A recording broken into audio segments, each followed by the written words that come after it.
let's be honest, most knitters are lovely, welcoming people. But every now and then we encounter or become a knitter who leans just a little too hard into their opinions. So in today's video, we're taking a fun, lighthearted jab at the pretentious knitter.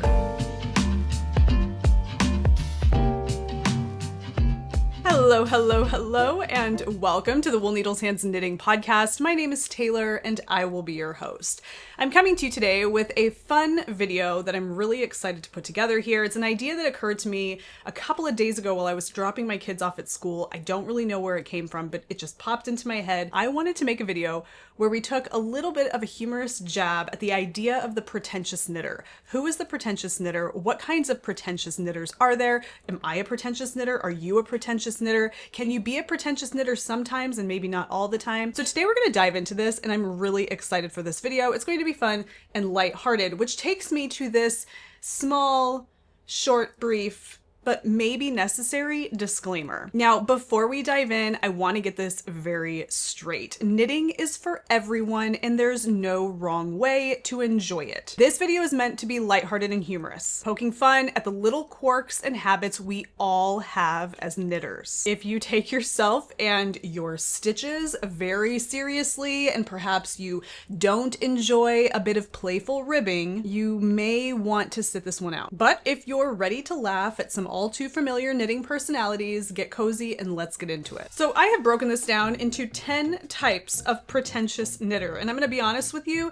I feel like at some time or another I've fallen into all of these categories. At one point along my knitting journey, I have done something that would put me into one of these categories. This is as self-aware.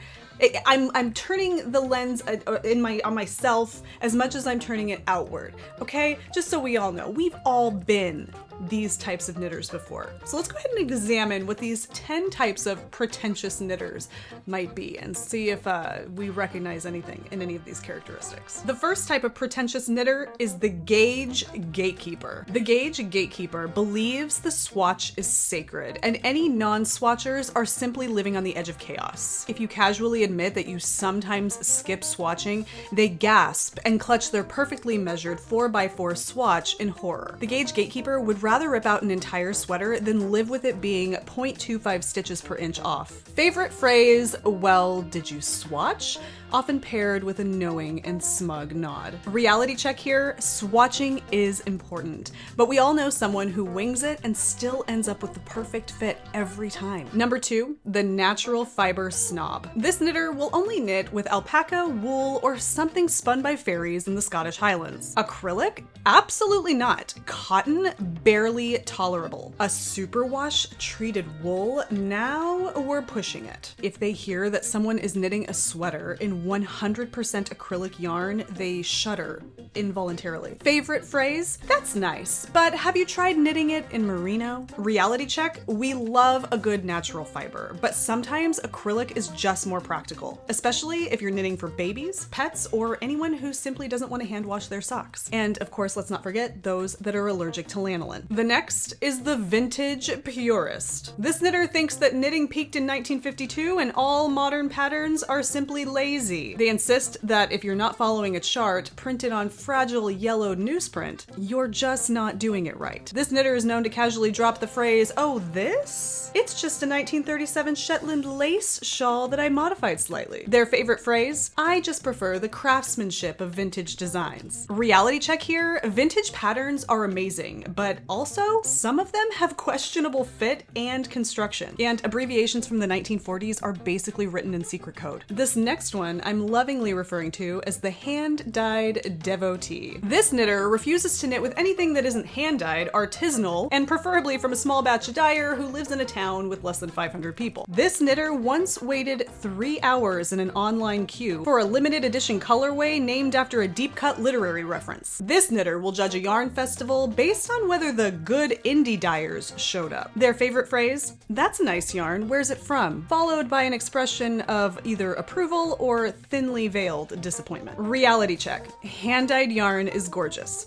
take it from me. But commercially dyed yarn has its place. Not everyone needs a $40 skein of speckled merino to be happy. This next one is my favorite. This is the terminology corrector. This knitter lives to correct other knitters on their terminology. Not in a helpful way, but in a let me flex my knitting knowledge sort of way. No, I'm not feeling attacked. If someone says I casted on 60 stitches, they physically cannot let it go. This knitter feels the need to remind everyone that it's not chunky yarn, it's bulky weight. Favorite phrase here? Actually, the term is, insert any mishandled knitting term here. Reality check here. Knowing the right knitting terminology and understanding your jargon is great, but nobody loves a knitting terminology police officer. If the stitches are happening and there's joy being had, the name matters a little less. This next one is the skeptical gift giver. This knitter will only knit something for someone else as long as they've proven their worthiness through a series of trials. This person would never knit for an acquaintance, only for knitting appreciative individuals who understand the magnitude of the gift. This knitter keeps track of who actually wears their gift and those who accidentally shrunk it in the wash. Their favorite phrase, I just don't think they'd appreciate it. Reality check here, protecting your hard work is fair, but also knitting is for joy, not just for those who pass a loyalty test. This next one I'm referring to as the Ravelry elitist. This person's not going to knit anything on Ravelry unless the pattern has over 500 5-star reviews and a well-moderated Ravelry project page. If a pattern looks too niche, aka not designer approved by the knitting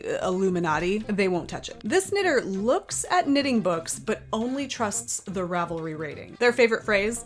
Well, the project section looked a little inconsistent, so I skipped it. Reality check here, some of the best patterns are hidden gems. Just look at my series of Ravelry Roulette and see what we find over there. And sometimes designers don't need a perfect project page to be amazing. However, if you do know me, this is probably where I slip into my pretentious knitter persona, because I am very discerning about Ravelry project pages, so take that for what it is. This next one I love. I have definitely been here before, and this is the process over product philosopher. This knitter will happily spend 5 years working on one sweater because it's about the journey. This knitter thinks that people who are knitting for speed or efficiency are really missing the point. They may own several unfinished lace shawls because the joy was in starting the project, not necessarily in finishing it. Their favorite phrase, it's not about finishing, it's about the experience. Reality check here, we love a mindful knitting moment, but it's okay to really want to finish things too, and to want to finish them in a short amount of time. This next one is called the hey, you should design it yourself knitter. If you mention struggling with a pattern, their response is, oh, you should just modify it, it's easy. This person low-key believes that following patterns as they're written is for beginners. This knitter hasn't actually published any of their designs, but they definitely have plans. Favorite phrase? I mean, you could just figure it out yourself. Reality check here, designing is a skill. Not everyone wants to reinvent the wheel. Sometimes we just want to knit the wheel as written. I do have to add here though that I'm a big fan of modifying and taking the horse by the reins. You hear me talk about this all the time, so I definitely fit into this category from time to time, as I know many of you do as well. I'm definitely feeling very called out by myself right now. And then we have the technique one-upper. If you say you just learned colorwork knitting, they casually mention that they're currently double knitting an entire landscape scene in 12 colors. Anytime someone posts an FO, they reply with something like, that's nice, have you tried it in brioche? They tend to claim that cables are too easy and lace is just really a nice break from the usual. Their favorite phrase, oh, I remember when I first tried that technique, as if it were a decade ago, not last week. Reality check here, we all have different knitting styles and skill levels. Sometimes a garter stitch scarf is just as valid as a steeked Fair Isle cardigan. So, do you recognize yourself in any of these? It's okay. We all have our little quirks. And if you recognize someone else in these, maybe send this video to them as a gentle nudge. If you would like to catch the after show for this episode, you can find that now over on the Patreon. It's a great way to support the channel. In the meantime, happy knitting, happy making, happy whatever it is that you're doing. Take care, be well, and I will see you soon. Bye.